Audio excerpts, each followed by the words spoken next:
गल सुनो नहीं थोड़े मरांदे बेचारे नु जेल यकीन करो। अच्छा वो लतीफा लंबा है सुना ना लोगों ने मरवाया जो लोगों ने क्या नाबाल खड़े सन शेर नु जेड़ा कि सी ना मेरी दुम खड़ी सी ना मेरे अखा लाल हुई सन मरवाता ने मैनू वो शेर ये उसको वो एक साहब थे ना गीदड़ साहब देख रहे थे शेर आया जंगल में तो जंगल ने जनाब अपने शेर ने अपने दोस्तों से कहा कुलीग से वो देखो मेरी आंख सुरख हुई उनके सुरख होगी जनाब।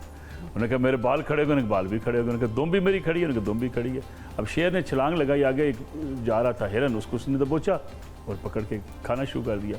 गीदड़ जनाब फौरी देखा उसने कहा यार गुर तो मैंने भी सीख लिया। वो गया अपने गीदड़ों के पास उसने कहा जनाब देखो ये मेरी आंख सुरख है। लोगों ने कहा सुरख है कहा मेरे बाल खड़े हैं उनका जी बाल खड़े हैं उनका फिर दुम भी खड़ी है उनको दुम भी खड़ी है। उसने छलांग लगाई आगे 12 सिंगा था उसके पेट में उसने मारा और गीदड़ का पेट फट गया।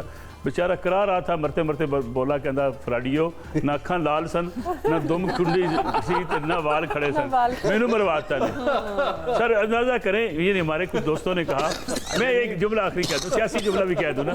लोगों ने कहा जनाब जी के हाथ ला के दिखाओ अगले हाथ ला लिया। लोगों ने कहा फाड़ के दिखाओ अगले हाथ फाड़ लिया।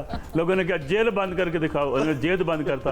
उन्होंने कहा मुलाकातां ते पाबंदी ला के दिखाओ पाबंदी लाती खुदा दे बंदे और मरवान ये सारे ने। अच्छा जी मलिक साहब की बात को मैं एग्री करता हूँ। प्रैक्टिकली ये तो लतीफ़ा सुना है मैंने प्रैक्टिकली सुना है कि एक लीडर ने खिताब कर रहा था तो पीछे से किसी ने कहा कदम बढ़ाओ नवाज शरीफ हम तुम्हारे साथ है कदम बढ़ो। पिछली दफा भी मैं आया था तो मैं कल ही एयरपोर्ट पे खड़ा उन्हें समझ आ गई ना ठीक है ना तो देखो उन्हें समझ आ गई देखा हुआ मैंने वो तो लतीफ़ा सुना रहे मैंने प्रैक्टिकली ये सुना है कि ऐसा होता है लेकिन मैंने ये प्रैक्टिकली देखा भी है दोनों तरफ देखा है आपने हिस्ट्री में कभी ऐसा भी होता है कि कोई एक अकेला शख्स पूरे चीजों के सामने खड़े हो जाते हैं और सारे रोज कभी कोई कुछ कर रहा है कोई पिंकी लाता है कोई कुछ लाता है उसे हरा नहीं पाते। जैसे अभी ज़ौक खड़े सबको ना पॉलिटिक्स की उससे खींच के पीठ पे लाने के लिए सब जर्नलिस्ट है तो सभी उसी बात में वो आप अच्छा हराना देखिए वो एक टेक्निक है।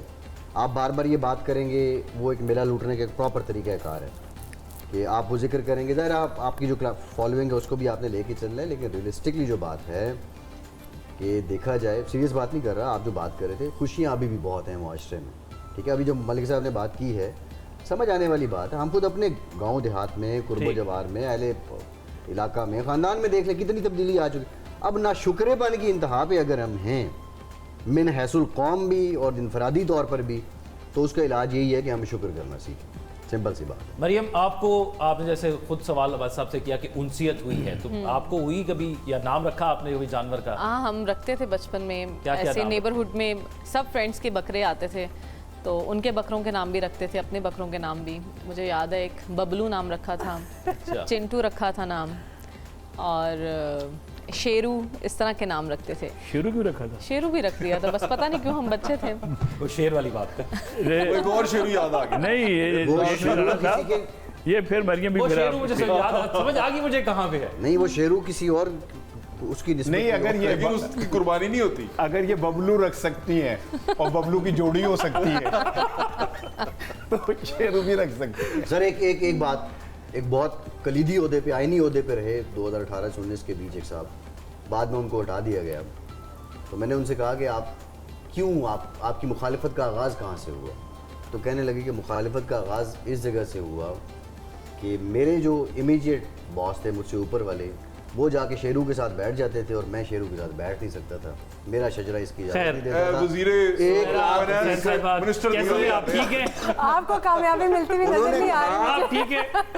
अब इस माहौल को रंगीन बनाने के लिए आप गुनगुना देंगी तो बहुत अच्छा लगेगा। अच्छा वैसे आप ये बताएं कि इनसे भी गुजारिश है कि ये गाना गाएंगे ना वो अपने ढोल को मियाँ वाली ले जाएं उधर पिंडी ना ले जाएं। मेहरबानी सर मेहरबानी मैंने बहुत भुगता है क्योंकि गाने के बाद आपने घर भी जाना है आपको कहीं और नहीं जाना। नहीं और कोई नाम लेंगे तो आप कहीं और लिफ्ट गाने के बाद मैं घर ही हूँ।